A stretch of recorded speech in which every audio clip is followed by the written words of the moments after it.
Hello there, my name is Lukasz. I am the programmer for the Darfall project. This is the first video that I will be doing live development of the game. We will showcase the development of the Perk system for the game. It's upcoming system which will be available in the early access release in the next year.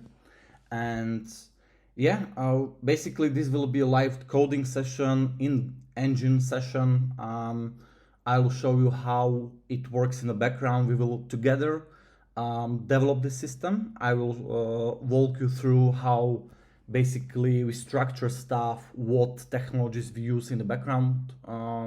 Yeah, and maybe you can for your own project have some tips. Yeah. Okay, so just to give you some context, currently there are abilities in the Darfall. So for example, you have an Archmage, he has Fireball, he has the Frost Nova, and stuff like this. But I will show you our Figma project. We have thought how best to also give additional progression for you guys. We have taken a look at other games. For example, one of them is Path of Exile, where you earn points and basically unlock this giant tree. And we have thought what else we can do in Darfall. And we have designed this perk system where you basically collect these points from the scroll of knowledge item that can drop in wilderness from enemies, or you can craft them. And basically you will have this tree of perks. For example, this is combat tree where you can unlock better hit points for your hero.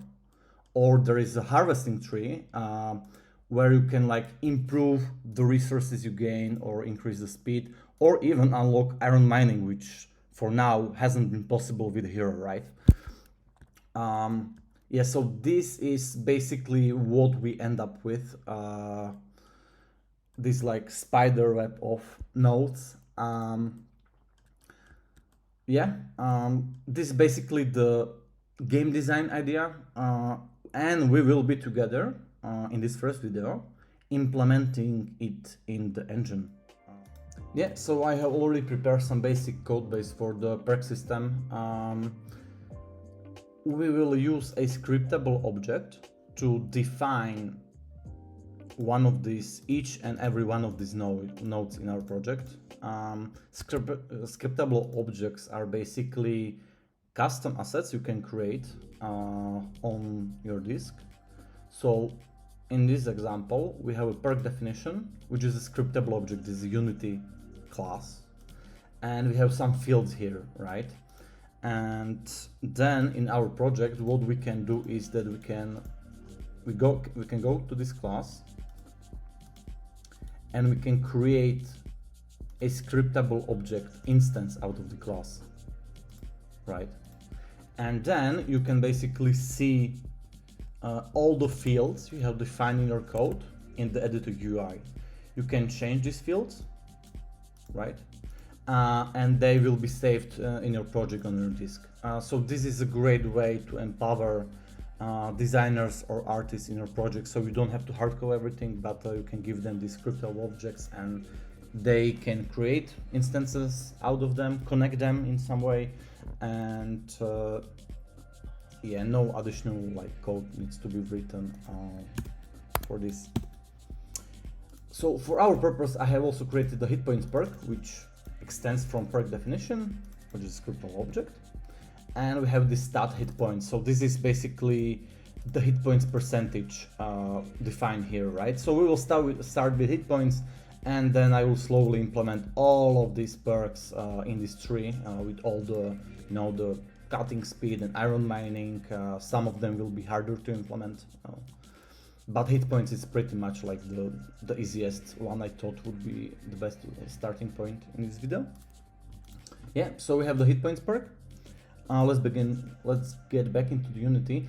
I have already created hit points perks, 3 hit points perks here. So basically these 3 perks represent these perks in this design tree. And each perk has a prerequisite. So the perk 2 has a prerequisite perk 1. This means that we will also implement that this perk can be only unlocked if the prerequisite perk is also unlocked, right, and learned. And also the final perk, number 3, has dependency on perk 2, so this also has to be unlocked. And then we have the hit point stat we have defined here, right? So the stat basically is a class we use in Darfall to represent any kind of stat in the game. So for example, the hero energy, the work speed of workers, hit points, damage, and stuff like this. So let's start with the first hit points perk. Let's set the hit points cost to the one from the Figma. So the first level is 2 points, second level is also 2 points, and the last one is 3 points. And each point will basically increase the hit points by 10%. So let's do this. So first is the 2 points. The type of the stat is hit points. We will multiply this hit point stat by 1.1. So this means that if your hero has 100 hit points and he unlocks this perk, we will multiply his hit points by 1.1. So which is basically 10%, right? So we will have 110 hit points. Then we will also make the second perk to also be the 1.1 and the third one as well. And what I can actually use, I think I can copy this and paste it here.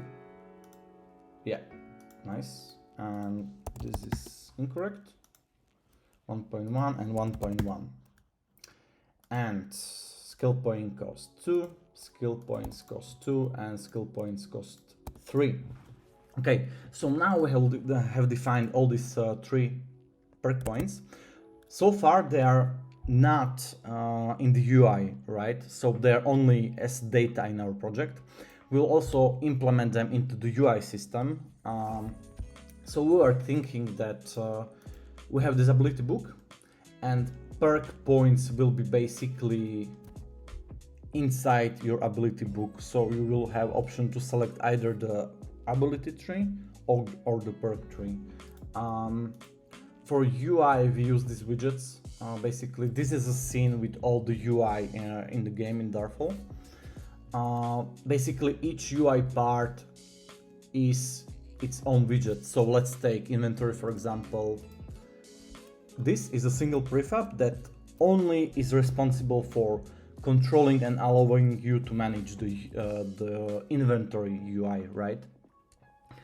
And then we have all these widgets in the games, and when you enter the game, in the scene we load all these widgets together, and this basically is a lightweight system because you don't have all the UI in your main scene where you also have your levels, for example, but you have them separate, which also reduces the risk of merge conflicts if you work in a team, because like having one giant scene of all 10,000 entities in your UI will also get slow in the engine and increases this merge conflict issue. When some other part of your team modifies some object, you also modified it, and yeah, it creates a bunch of issues.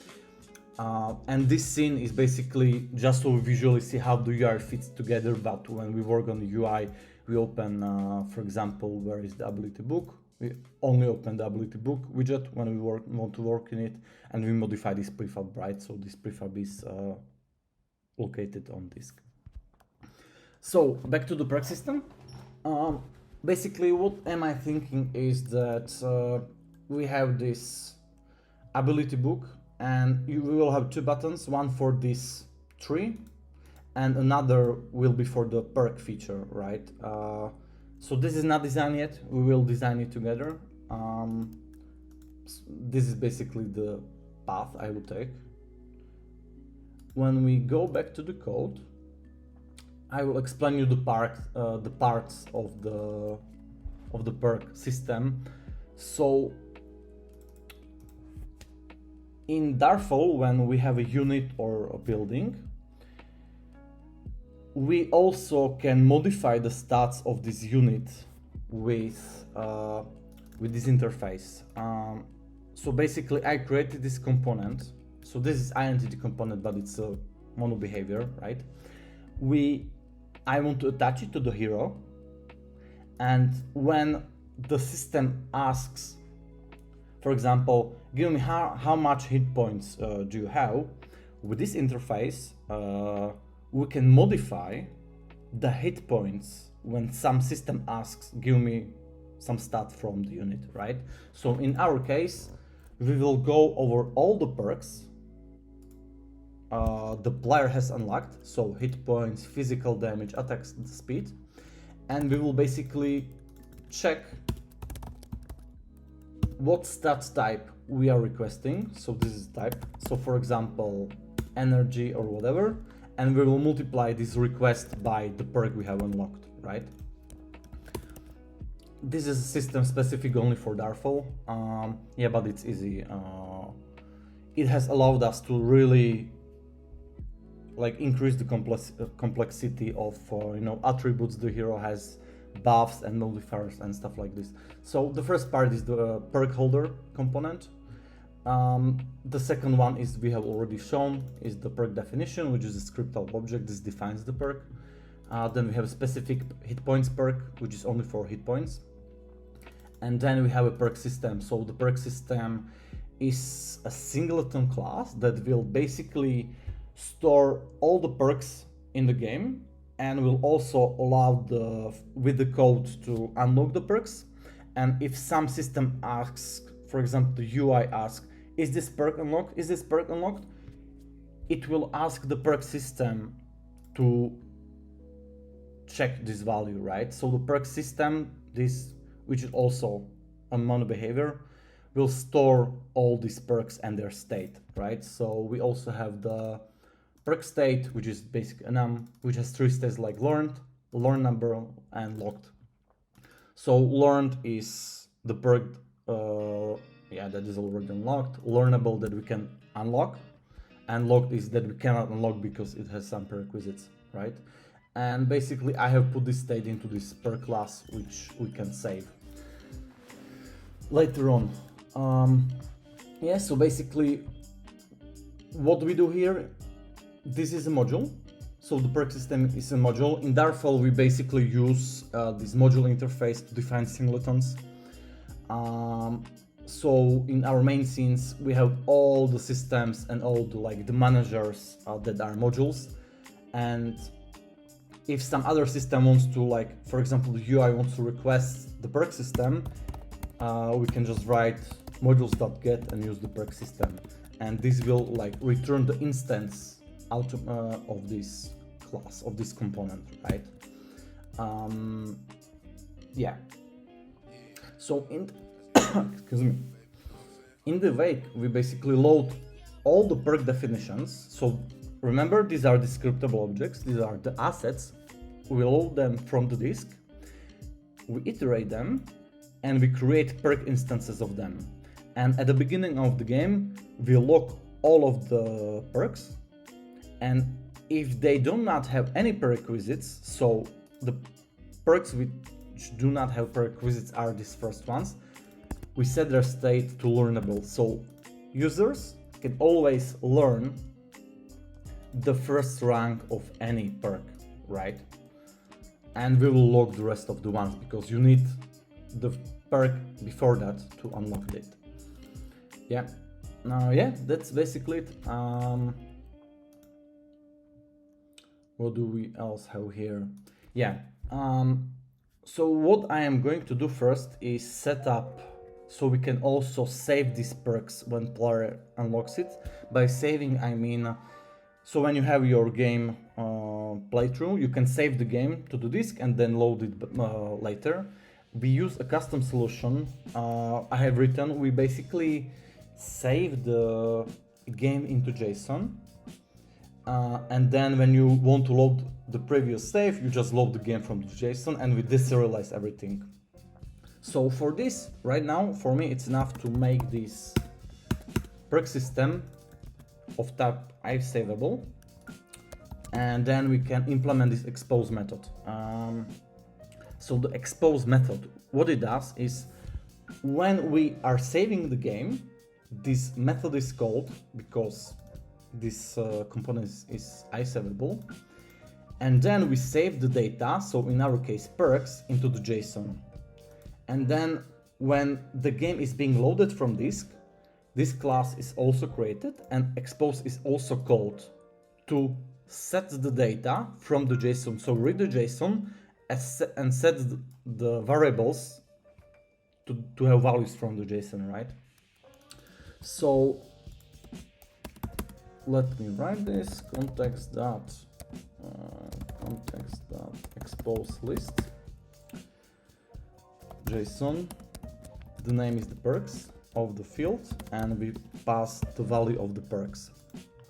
So what this does is that this is an API that basically either saves or loads from this JSON value by this key in or from this variable. And we have a red basically API here because the perk also needs to be iSavable, because we have to again define how do we save this data that is defined here, right? So this will be a better example. If we want to save the state, which is an enum, we just set the state by the context.expose enum. We want to load and save it from the JSON. The name, the key will be the state, and the value will be the state. And let's do the same with the definition.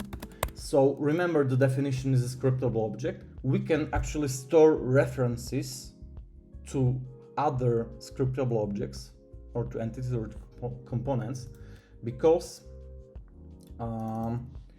this is currently a scriptable object, but if I extend from the a definition is scriptable object in Darfall. Hopefully it's not getting too messy now, which has a unique ID generated per project, right? So every one of these perks will have a unique ID generated in the project, and this is done automatically when any artist or me creates instance of, for example, let's go into the hit points. So when we create like instance of scriptable object, this ID gets automatically created and saved into the project. And this way, when we save the scriptable object here, the JSON stores only the ID of the scriptable object asset. And when we want to load it, we look at the JSON, we look at the ID of the scriptable object, and we find the ID, matching this, we find the scriptable object matching this ID from the project. So it's basically we iterate over all the assets, and hey, this is the, for example, perk with ID of 1000. Let's load it, and this is how we can store basically references. So expose, I think it's expose scriptable object JSON. Let's name it definition and definition. And by the way, we never rename these values. So even if I refactor or rename this to definition new, I never want to change this string, because this would break backward compatibility with the old saves, right? Because like you would want to load the save, but it will look for string name definition. But if I rename this to definition new, it wouldn't find definition new because your old save has the definition string, right? So this is why we hardcode the strings here. It's not to break compatibility when we rename the C# fields, right? Okay, that's done. The perk is now saved, so we can serialize and deserialize it. We go back to our system, and now this is now red. So basically what is happening now is, the idea is, when player goes and let's say he unlocks the first the first level of hit points perk, we will mark the hit points perk to the learned state, and then when we save the game, we save all the perks to the JSON and the hit points will have this learned state. And when we load it, yes, in a way we create default instances of the perks with the default states, but then this expose method will get called and it will override the default state. So basically it will apply the values from the save game to the variable instances, to the default values, right? So this JSON will contain and apply the learned state of this hit points node. It's as easy as that, like there is nothing more to it. Basically, even now we already have the saving implemented for the perk system. Yeah, there's nothing more to it. Okay, so let's implement the unlock perk, and I will probably remove this. So unlock perk, I want to call this later on from the UI. So when the user presses the button to unlock a perk, we'll basically get the perk instance from this list, matching the definition, and we will set its states to unlock. And we will also do some checks, so if somebody is misusing the API, we will log an error. So let's do it. So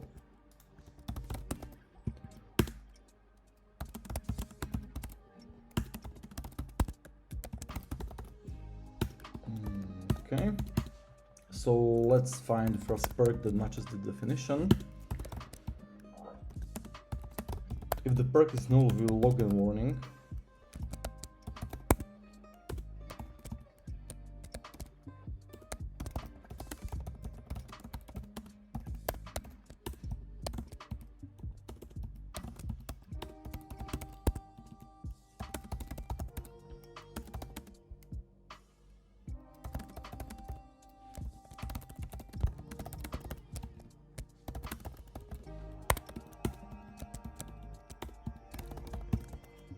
So basically checks like this can prevent you from bugs or errors, so or even crashes, because it can happen that I have some mistake here or somebody wants to unlock perk that is not defined in this list.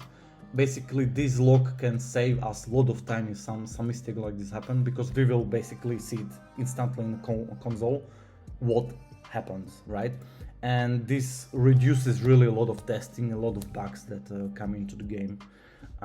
So always check your code, always log it into the console, like what is happening, because yeah, it can save a lot of time.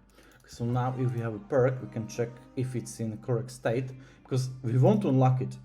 But if perk is in incorrect state, so remember that perk has a state, and if perk is locked, so this means perk cannot be learned yet, because let's say this is player has learned this, he can now learn this perk, but he cannot learn this because this has a prerequisite on this, right? So this can be locked state, this is learnable, and this is learned, right? And we need to check if we want to unlock a perk, it can only be learnable, it cannot be locked or learned, because we cannot learn a perk that has already been learned. So if state doesn't equals learnable, we'll also return, and we'll also log a message.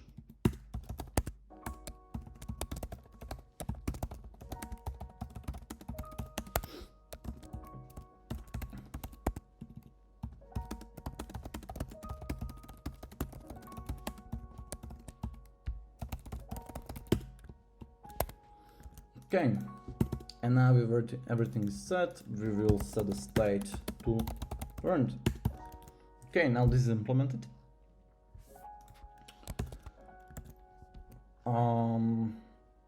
Perk holder, okay. And now, what we want to do is, we want to implement the hit points perk. So what is happening now is that we will iterate through all the perks in the game, and we will get those perks that are learned, and we will ask them to modify the stat value of the stat we give it. So when we go over the hit points perk, which is this one, we can also implement istat modifier, and we can actually, yeah. Why is it entity stat modifier? Okay, this has stat modifier. Okay, so get stat, and if the stats type equals hit points, then we modify the value of this by our stat. Okay.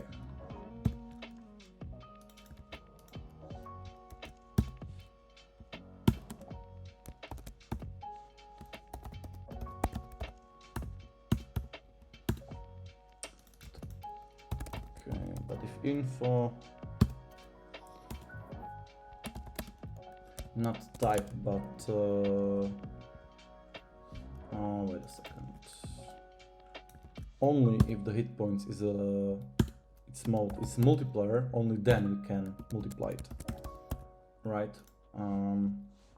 So for now, I will just hard code this, because like we can either multiply the value or add the value. For now, I will just multiply it straight away. So basically what is happening now is that we have this perk, hit points, and in this perk holder we will iterate over all the perks in the perk system. So perks,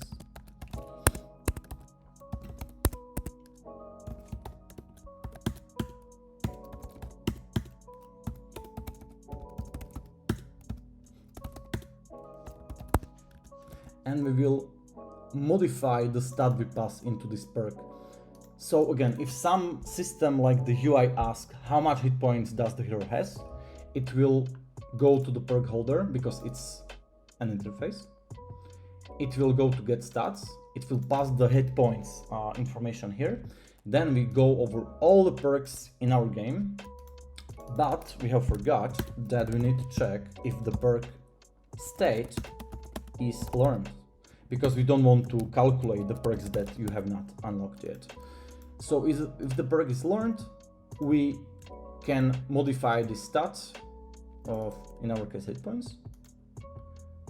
We check if the stat is hit points and we multiply it, and then we get the result back. So like the first perk is 10%, so if value like 100 comes in, we multiply it by 1.1, which is here. So by this value, and 110 hit points comes back, so the hero will have 110 hit points. Yeah, that's basically it. But we still need to attach this component to our hero. So what we do mostly, if component has no dependencies, for example some transform of some values, we basically attach it, we hard code the attachment of this component to our entities. So we have this class entity spawner that takes care of spawning and setup of any entity in the world. So entity in Darfall means like building, tree, orc, whatever, right? And we add behaviors to this entity, and we want to add perk holder only to hero, because only her hero can have perks. So let me find play hero. Here it is. So entity.add component perk holder. Nice. So you can see this is like, we already added backpack, energy, equipment, because like these are hero specific components that the hero has, right? And in the editor, when we, for example, search for the Archmage, where is Fireball? Okay, so I cannot find him here that quickly. Let me go to blueprints, human units, hero Archmage, and this is a prefab for Archmage.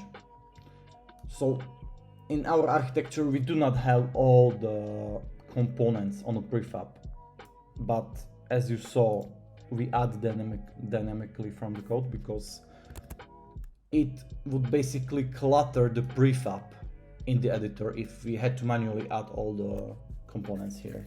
It's pointless.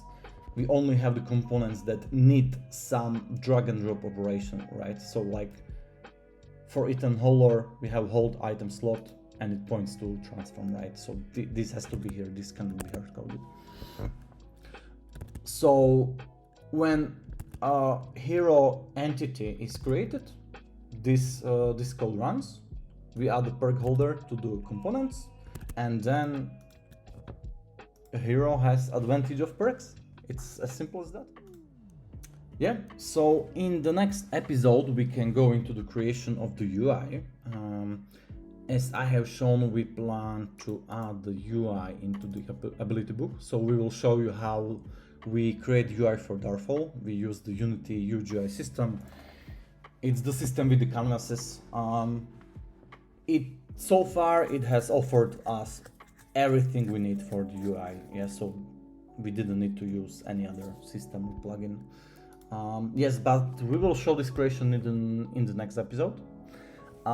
So for now we have the base of the Perk system, and yeah, in the next episode hopefully we will create another window, another button, and we will show how we connect basically the UI events, the clicks, with the scriptable objects we have created in this episode. Okay, so see you soon.